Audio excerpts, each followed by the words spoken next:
Olá! Vamos continuar a leitura desse livro incrível, Hábitos Atômicos, de James Clear, vídeo número 19, capítulo 8. Vamos lá.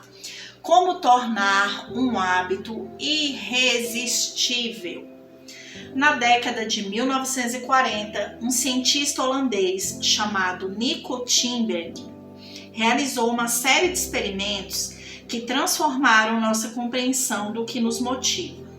Timbergen, que acabou ganhando um prêmio Nobel por seu trabalho, investigava gaivotas prateadas, as aves cinzentas e brancas, frequentemente vistas voando pela costa da América do Norte. Gaivotas prateadas adultas têm um pequeno ponto vermelho no bico, e Timberg notou que os filhotes recém-nascidos bicavam esse local sempre que queriam comida. Para começar o experimento, ele criou uma coleção de falsos bicos de papelão, apenas uma cabeça sem corpo. Quando os pais saíram, ele foi até o ninho e ofereceu esses bicos aos filhotes. Os bicos eram falsificações óbvias e ele assumiu que os filhotes os rejeitariam por completo. No entanto, quando as pequenas gaivotas viram a mancha vermelha no bico de papelão, bicaram como se fosse a de suas mães. Eles tinham uma clara preferência por essas manchas vermelhas, como se tivessem sido geneticamente programados no nascimento. Logo, Timbergen descobriu que quanto maior a mancha, mais rápido os filhotes bicavam. Em determinado momento, ele criou um bico com 3 grandes pontos vermelhos. Quando colocou sobre o ninho, os filhotes ficaram loucos. Bicavam as manchas vermelhas como se fossem o bico mais maravilhoso que já tinham visto. Timbergen e seus colegas descobriram um comportamento similar em outros animais. Por exemplo, o ganso bravo é uma ave que nidifica no chão. Ocasionalmente, conforme a mãe se move no ninho, um dos ovos acaba rolando para fora. Sempre que isso acontece, o ganso vai até o ovo e usa seu bico e pescoço para puxá-lo de volta para o ninho. Timbergen descobriu que o ganso empurrará qualquer objeto redondo próximo, como uma bola de bilhar ou lâmpada, para o ninho. Quanto maior o objeto, maior a resposta. Um ganso fez um esforço ainda maior para empurrar uma bola de vôlei e se sentar em cima. Como os filhotes de gaivota bicando automaticamente os pontos vermelhos, o ganso estava seguindo uma regra instintiva. Quando vejo um objeto redondo por perto, preciso rolá-lo de volta para o ninho. Quanto maior o objeto redondo, mais eu devo tentar recuperá-lo. É como se o cérebro de cada animal estivesse pré-programado com certas regras de comportamento. E quando se depara com uma versão exagerada dessa regra, ele se ilumina como uma árvore de Natal. Os cientistas referem-se a esses gatilhos exagerados como estímulos supranormais ou superestímulos. Um estímulo supranormal é uma versão aumentada da realidade, como um bico com 3 pontos vermelhos ou um ovo do tamanho de uma bola de vôlei, e provoca uma resposta mais forte do que a normal. Os seres humanos também são propensos a gostar de versões exageradas da realidade. A junk food, por exemplo, leva nossos sistemas de recompensa a um frenesi. Depois de passar centenas de milhares de anos caçando e colhendo frutos na natureza, o cérebro humano evoluiu para valorizar o sal, o açúcar e a gordura. Tais alimentos são frequentemente densos em calorias e eram bastante raros quando nossos ancestrais perambulavam pela savana. Quando você não sabe de onde vem sua próxima refeição, comer o máximo possível é uma excelente estratégia de sobrevivência. Hoje, no entanto, vivemos em um ambiente rico em calorias. A comida é abundante, mas seu cérebro continua a desejá-la como se fosse escassa. Atribuir um alto valor a sal, açúcar e gordura não é mais vantajoso para a nossa saúde, mas o desejo persiste, porque os centros de recompensa do cérebro não se alteraram por cerca de 50 mil anos. A moderna indústria alimentícia depende do prolongamento de nossos instintos paleolíticos, além do propósito evolutivo. Um dos principais objetivos da ciência dos alimentos é criar produtos mais atraentes para os consumidores. Quase todos os alimentos em um saco, caixa ou pote foram melhorados de alguma forma, mesmo que apenas com aromatizante adicional.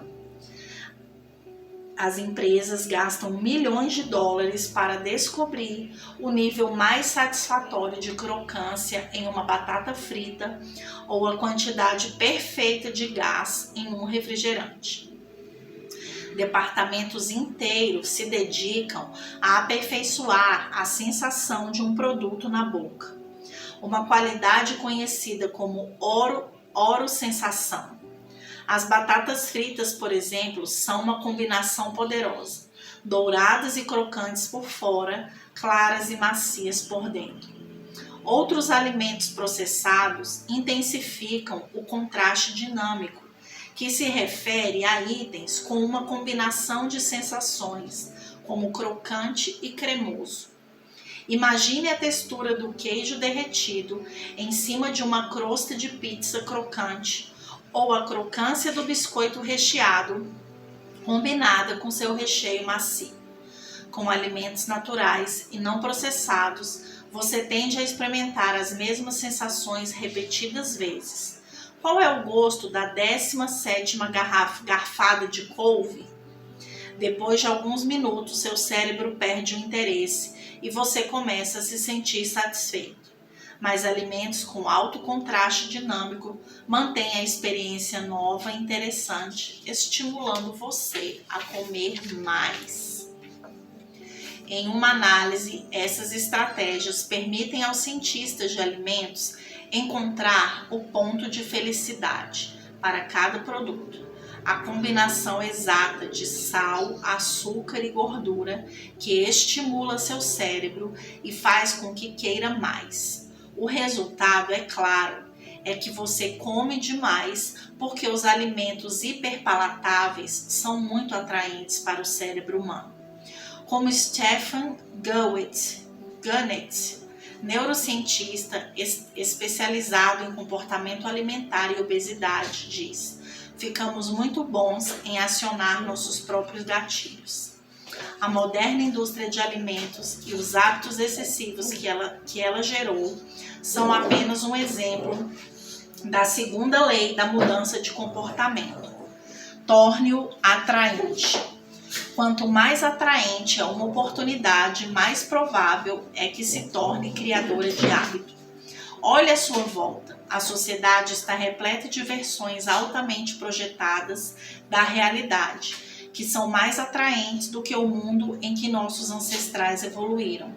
As lojas apresentam manequins com quadris e seios exagerados para vender roupas. A mídia social oferece mais curtidas e elogios em poucos minutos do que conseguimos no escritório ou em casa. A pornografia online combina cenas estimulantes em uma taxa que seria impossível de reproduzir na vida real. Propagandas são criadas com a combinação de iluminação ideal, maquiagem profissional e edições de Photoshop. Nem a modelo se parece com ela mesma na imagem final. Esses são os estímulos supranormais do nosso mundo moderno. Eles exageram características que são naturalmente atraentes para nós. E o resultado é que nossos instintos vão à loucura, levando-nos a hábitos de compras, uso de mídia social, pornografia e alimentares excessivos, entre outros. Se a história servir de guia, as oportunidades do futuro serão mais atraentes que as de hoje. A tendência é que as recompensas se tornem mais concentradas e os estímulos mais atraentes. A junk food é uma forma mais concentrada de calorias do que os alimentos naturais. Destilados são uma forma mais concentrada de álcool do que a cerveja. Os videogames são uma forma de jogo mais intensa que os de tabuleiro. Comparadas à natureza, essas experiências compactas e recheadas de prazer são difíceis de resistir. Temos os cérebros de nossos ancestrais, mas tentações que eles nunca tiveram que enfrentar. Se quiser aumentar as chances de que um comportamento ocorra, você precisa torná-lo atraente. Ao longo de nossa discussão da segunda lei, nosso objetivo é aprender como tornar nossos hábitos irresistíveis. Embora não seja possível transformar todo hábito em estímulo supranormal, podemos tornar qualquer hábito mais atraente. Para isso, devemos começar entendendo o que é um desejo e como ele funciona. Começamos examinando uma assinatura biológica que todos os hábitos compartilham: o pico da dopamina. Vejo você na leitura do próximo capítulo. Deus te abençoe. Você já imaginou como seria viver com mais saúde, energia e autoestima? Uma vida saudável começa com a decisão de adotar novos hábitos, mas sabemos que essa jornada não é fácil de enfrentar sozinha. Existem lutas que exigem apoio, força e direcionamento para superar. É por isso que criamos a Revolução de Dentro para Fora, um grupo de mentoria feito para transformar vidas. Aqui, você será acompanhada de perto, com estratégias práticas para vencer velhos hábitos e construir uma nova rotina. Junte-se a mulheres vencedoras como você, que estão superando limitações e bloqueios, e descubra o poder de uma verdadeira revolução que começa dentro de você. Venha com a gente e transforme sua vida hoje mesmo, porque juntas somos mais fortes.